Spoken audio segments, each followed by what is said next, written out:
There are life commands over your life that's causing you to be stuck like Chuck. Listen to this video all the way through. But figure out how powerful 2 words are that you have to be able to overcome to understand that God wants you to walk in victory. Are you ready for this? Listen close. The 2 words that have most believers, if not all, believers stuck like Chuck. It's very simple. You're not going to believe this. It's going to blow your mind.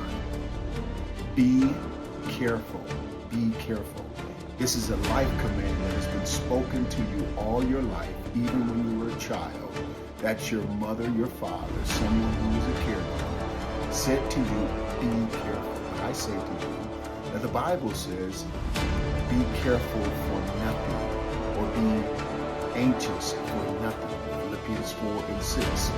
In the meantime, while you're anxious or have anxiety about what people will think, say, or do, you are locked up and not walking in your purpose and your destiny. Walk in the purpose that God has called you to walk in. Here's amazing. When you get over what people say, begin to walk in your purpose and your destiny, you will find